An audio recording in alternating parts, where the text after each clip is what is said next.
The House That Jack Built, film besutan dari Lars von Trier. Film ini menceritakan tentang seorang arsitek gagal dan psikopat bernama Jack yang gemar melakukan aksi pembunuhan dan menganggap korbannya sebagai karya seni yang mendefinisikan capaian hidupnya sebagai pembunuh berantai. First Incident. Di awal film, kita akan diperkenalkan sang tokoh utama yang bernama Jack the Serial Killer. Jack yang sedang membawa mobil van berwarna merah, tiba-tiba diberhentikan dengan seorang wanita yang mengalami eksiden ban mobilnya pecah. Wanita tersebut meminta tolong kepada Jack untuk membantunya menggantikan ban mobilnya. Tetapi Jack tidak memiliki dongkrak atau membawa dongkrak dalam van merahnya. Lalu Jack menyarankan kepada wanita tersebut untuk pergi ke bengkel yang berjarak 8 km dari lokasi tersebut. Lalu gadis itu memohon kepada Jack untuk mengantarkannya. Di sepanjang perjalanan, gadis itu selalu berbicara tentang pembunuhan berantai. Tibalah Jack dan wanita itu di bengkel setelah dongkrak gadis itu telah dibetulkan. Wanita itu meminta tolong kepada Jack untuk mengantarkannya kembali ke tempat mobilnya berada sebelumnya. Sesampainya di sana, Jack membetulkan kembali mobil wanita itu. Namun dongkrak yang dipakai rusak lagi. Akhirnya Jack berniat untuk meninggalkan wanita itu. Namun wanita tersebut memaksa Jack untuk membantunya terakhir kalinya dengan mengantarkan kembali ke bengkel. Di tengah perjalanan, wanita tersebut tiba-tiba mengatakan bahwa Jack terlalu pengecut untuk menjadi seorang pembunuh. Hal tersebut membuat Jack menjadi jengkel, terpancing emosi, dan terjadilah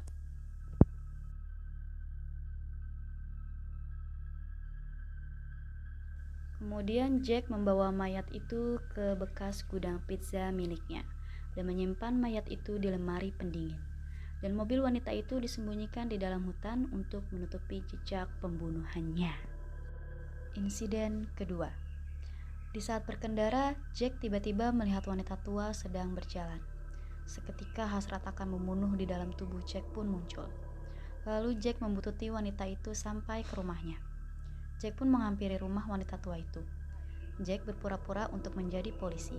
Tentu, wanita itu tidak mudah percaya, karena gelagatnya Jack mencurigakan, dan Jack pun tidak bisa menunjukkan rencana polisinya.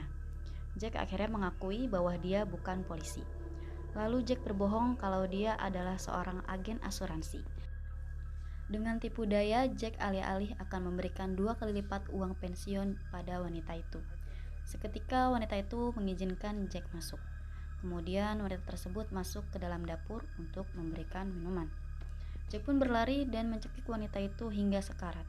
Hasrat Jack pun belum terpuaskan akan haus darah. Lalu Jack pun menusuk wanita tersebut tepat pada jantungnya. Jack pun membawa wanita tersebut ke sofa untuk difoto oleh Jack. Lalu Jack membungkus wanita tersebut dan dibawa keluar rumah. Kemudian wanita tersebut diikat di belakang mobil Jack dan diseret hingga ke ruangan pendingin di sebuah pabrik pizza. Scene pun berpindah di mana Jack dalam satu ruangan dengan seorang wanita. Naas, niat wanita tersebut sebenarnya ingin melakukan hubungan intim dengan Jack, tetapi Jack malah mencekik wanita itu hingga tewas. Jack pun membawa mayat wanita tersebut ke dalam pabrik pizzanya. Di sini Jack pun tidak puas dengan hasil foto-fotonya. Mayat wanita tadi pun dibawa kembali ke hotel tempat Jack tadi membunuhnya. Di tengah jalan, Jack melihat seorang wanita tua berjalan di kegelapan.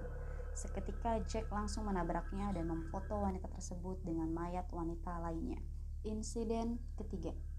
Di scene ini kita diperlihatkan Jack dengan satu orang wanita dan 2 anak laki-laki sedang melakukan piknik. Di sini Jack mengajarkan kepada salah satu anak tersebut untuk menembak. Namun tiba-tiba Jack memburu wanita dan kedua anaknya tersebut. Dan Jack memposisikan ketiga korban itu untuk dijadikan salah satu karya seninya. Merasa tidak puas dengan hasil karya seninya terhadap salah satu anak tadi, Jack pun menjahit dan memasang kawat pada mulut anak itu agar terlihat tersenyum. Insiden keempat. Tibalah Jack di apartemen pacarnya. Di sini Jack mencoba merayunya dan seketika jiwa psikopat Jack pun muncul. Jack kemudian menggambar pola di tubuh kekasihnya itu. Dan Jack pun mengakui kalau dia telah melakukan 60 pembunuhan.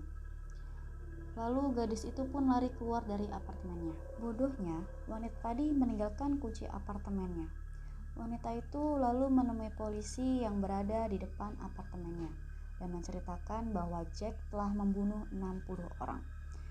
Polisi itu menghiraukannya karena polisi menduga wanita itu sedang mabuk. Jack mengetahui hal itu akhirnya menghampiri kekasihnya dan meminta maaf. Bodohnya wanita itu pun memaafkannya dan mereka kembali ke dalam apartemen itu. Pada saat sampai di kamar, Jack pun mengunci pintu keluar dan mengikat wanita itu dengan kabel. Dan Jack pun memotong bagian tubuh wanita itu yang telah ditandai sebelumnya dan dijadikan sebuah dompet. Insiden terakhir. Di scenes ini, Jack berniat untuk melakukan pembunuhan terakhirnya dengan cara menculik 5 orang random yang salah satunya adalah seorang marinir. Mereka berlima dijejerkan di salah satu pipa besi untuk dieksekusi.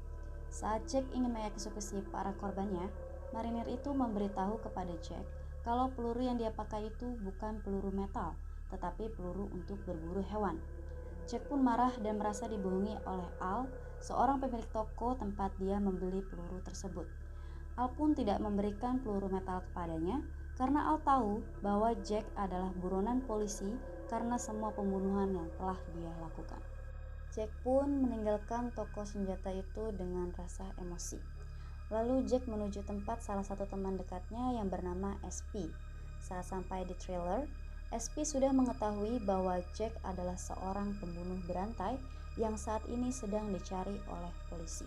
SP pun menelpon polisi setempat bahwa dia sudah menangkap Jack. Tetapi di sini Jack melawan dan menusukkan pisau yang dia sembunyikan di sepatunya. Jack pun mengambil peluru metal yang berada di lemari milik SP. Selang beberapa saat kemudian, polisi pun datang. Jack berpura-pura menjadi SP dan menembak polisi itu. Jack pun kembali ke gudang pizzanya untuk melakukan pembunuhan terakhirnya. Saat Jack ingin menembak, jarak antara korban dengan posisi senjatanya terlalu dekat, dan skupnya pun tidak bisa fokus. Lalu Jack membuka lemari yang ada di belakangnya. Di dalam kegelapan, tiba-tiba muncul seseorang yang memanggil namanya, dan sosok tersebut bernama Firth. Firth adalah karakter yang ada di dalam imajinasi atau pikiran Jack. Sosok Firth selalu muncul di saat Jack ingin melakukan pembunuhan. Di saat muncul itulah, Firth dan Jack selalu berbincang untuk mendiskusikan kasus pembunuhan yang Jack lakukan, disertai dengan animasi-animasi yang menggambarkan tentang obrolan mereka. Firth berbicara dengan Jack tentang impian Jack untuk membangun suatu rumah. Jack telah mencoba dan selalu gagal dan dirobohkan. Sampai pada akhirnya, Jack membangun rumah dengan kumpulan mayat yang telah dibunuh oleh Jack. Kemudian polisi pun berhasil membuat lubang dan menembak Jack. Jack pun berhalusinasi. Dia berada di bawah lubang tepat di bawah rumah mayatnya. Firth dan Jack terus melusuri lorong dan berjalan sampai pada akhirnya menaiki sebuah kapal yang terbuat dari manusia. Tibalah Jack di suatu tempat. Ketika itu Jack mengingat semua korban-korbannya yang dia bunuh. Jack dan Firth meneruskan perjalanan. Tibalah Jack di sebuah jembatan. Jack bertanya pada Firth, apa yang ada di seberang sana? Firth menjawab, di sana adalah surga. Jack pun berpisah dengan Firth dan Jack berusaha menyeberanginya dengan cara memanjat dinding yang ada di sebelahnya. Namun Jack pun terjatuh. Tamat. Ya lagian udah tahu bunuh banyak orang, tapi masih pengen ngarep masuk surga. Tobat dulu bang. Oke, sekian review film dari video ini. Jangan lupa tekan tombol subscribe dan aktifkan lonceng untuk dapatkan notifikasi video terbaru dari aku. See you in the next video.